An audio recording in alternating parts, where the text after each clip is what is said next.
We know the federal government's intelligence and law enforcement agencies enthusiastically joined the effort to censor the political speech of American citizens illegally. Remember that the U.S. Constitution prohibits the government from restricting speech, even speech that is uncomfortable or provocative or wrong, except in a few very exceptional Supreme Court recognized circumstances.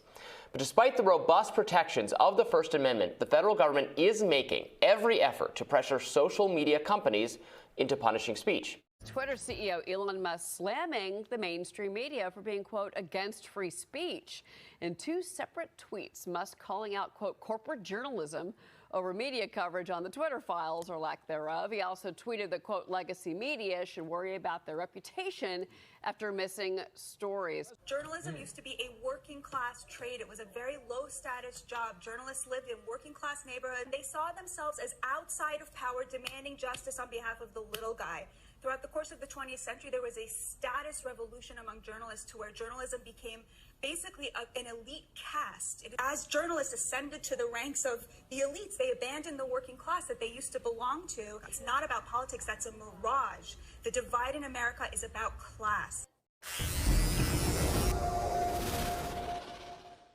I very rarely get this riled up at a fireside chat.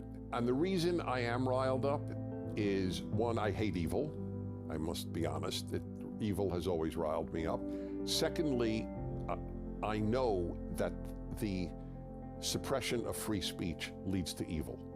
The inflated threat of Russia became a pretext for everything bad, including censorship in this country.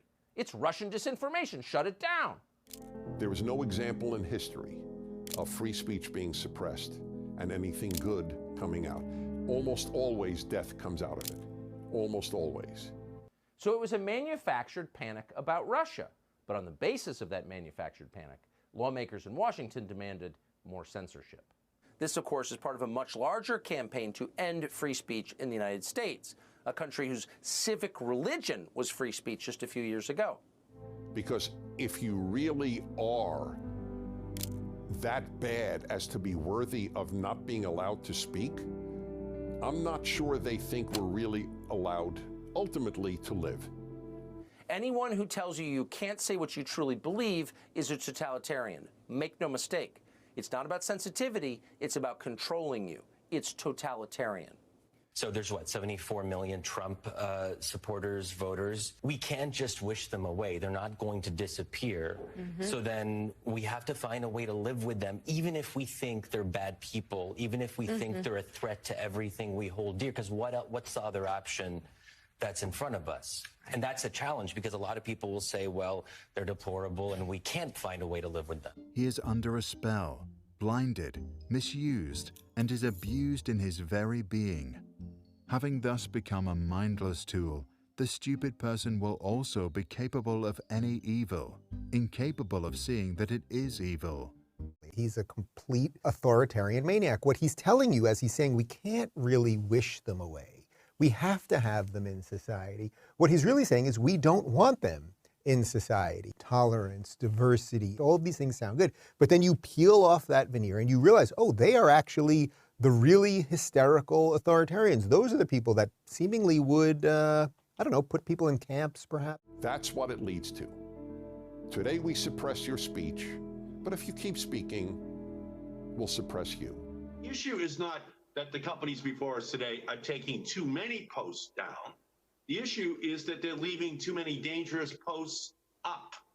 In fact, they're amplifying harmful content so that it spreads like wildfire and torches our democracy. Oh, too much speaking. Your opinions are a threat to our, quote, democracy. That would be sitting United States Senator Ed Markey of Massachusetts. But almost nobody said anything because Russia. And being easily irritated becomes dangerous by going on the attack. I have no doubt that that's what it could lead to. No doubt whatsoever. Blaming Russia turned out to be a very useful political tool. In fact, before long, it became the default response to every perceived disaster in Washington. Hillary lost. Why Russia? Donald Trump can't be president. Why Russia? Hunter Biden's laptop is here. Russian. A lot of what they say is just an effort to immediately take the moral high ground and holding the moral high ground do whatever they want to the country. This is illegal. It's openly unconstitutional. Government officials cannot suppress speech. That's the Bill of Rights. A good sign as to whether there is free speech is someone you don't like allowed to say something you don't like. And if that is the case, then we have free speech. And it's damn annoying when someone you don't like says something you don't like. As the facts have come in, that many of us have started to question our prior beliefs and change our minds. It's not about politics, that's a mirage. The divide in America is about class. Can you imagine somebody having $32 million and this person has nothing and you can sleep? A new analysis shows the richest Americans, the top 1%, made nearly 20% of all the available income in America last year. There's no way that these people should own planes and their people don't have houses, apartments, shacks. Welcome to Chartwell. I mean, why have 52 rooms and you know there's somebody with no room? You say to people that say, well, they earned it. But even if you earned it, you still owe. The game is rigged. They lending money to everybody except us. They don't give a about you. It just don't make sense to me. They don't give a about you. This world is such a gimme, gimme, gimme. More for themselves. Push, push, push. Less for everybody else. But I'll tell you what they don't want. They don't want a population of citizens capable of critical thinking. They don't